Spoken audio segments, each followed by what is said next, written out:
Salut les internautes, c'est Bon Status avec une nouvelle vidéo. Alors dans cette vidéo, je vais vous montrer un site web intéressant, site web qui vous permettra d'utiliser n'importe quelle application dans un ordinateur pour lequel vous n'avez aucun droit d'administrateur. Alors pour savoir de quel site il s'agit, restez avec moi et je vous montre tout de suite.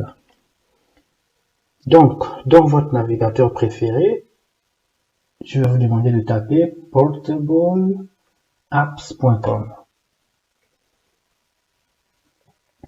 Voilà, une fois que le site est chargé, si vous voulez, vous pouvez traduire la page d'accueil en français, mais vous allez vous rendre compte tout de suite que ça ne sert pas à grand chose.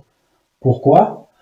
Parce que là, il y a un petit bout du site qui est en français, si vous voulez. On vous montre un peu la structure du site, même pas, parce que ça c'est l'ancienne structure en réalité. Et ici, ce qui nous intéresse, c'est de venir sur apps, comme application, des applis. Et là, on voit la liste d'applications disponibles, classées par thématique, afin de vous permettre de trouver plus rapidement l'application qui vous intéresse. Voilà. Donc, il y a par exemple là tout ce qui est accessibilité, tout ce qui est développement, c'est-à-dire programmation. Là, on a par exemple un gestionnaire de base de données.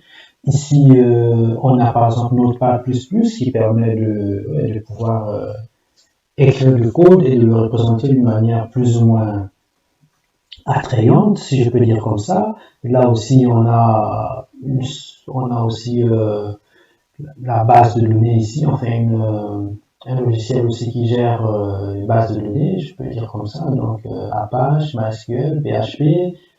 On a aussi la thématique de l'éducation, donc il y a par exemple l'application ici FreeMath qui permet de faire du calcul scientifique, du moins ce calcul assisté par l'ordinateur.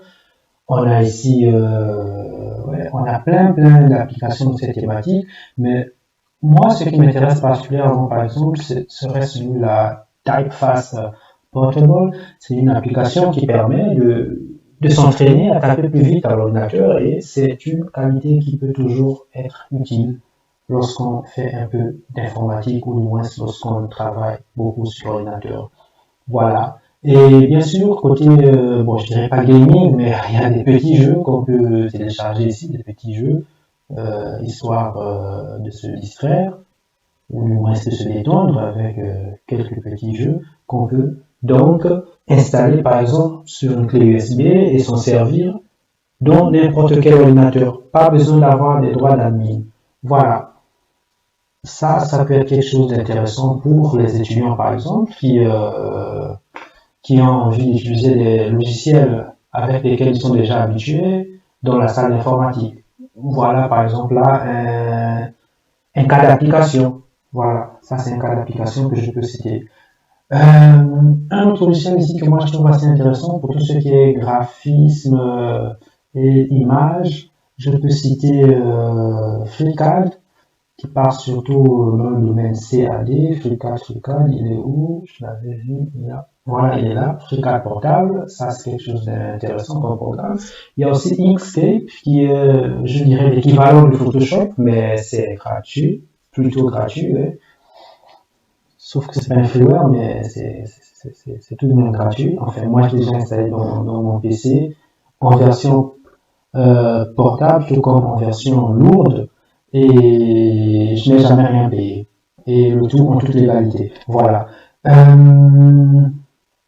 Il y a aussi tout ce qui est Internet, donc navigateur Internet et d'autres applications encore intéressantes. Si par exemple à l'école, c'est peut-être Opera ou un autre navigateur qu'on utilise, mais ton navigateur préféré c'est un autre, du coup tu peux tout simplement ici venir le chercher, voir s'il est présent dans la liste. Ici je pense qu'il y a un peu de tout, il y a du Google Chrome, il y a Opera, il y a Mozilla, voilà, pour ne citer que cela.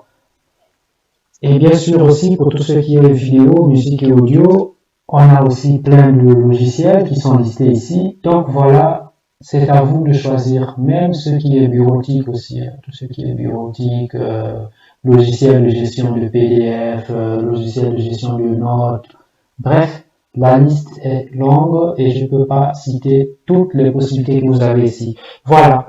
Je n'ai pas envie de tirer cette vidéo de long et large. Dans une prochaine vidéo, je vais vous montrer comment installer un logiciel portable dans une clé USB et comme ça, vous allez savoir comment ça se passe afin de pouvoir profiter de ce genre de site. Et une autre fonctionnalité encore de ce site, disons par exemple que moi j'ai envie d'installer OBS, je ne sais pas s'il est là, je peux tout simplement taper ici OBS, entrer, et là, après qu'il ait fini de bouliner, on peut trouver la version, voilà.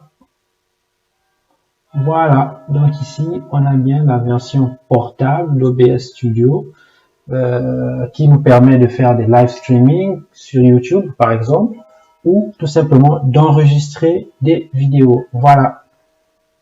Voilà, c'est tout pour cette vidéo. J'espère que vous avez aimé cette astuce et ne manquez surtout pas de partager, de commenter et de liker la vidéo. Ciao, ciao, à bientôt.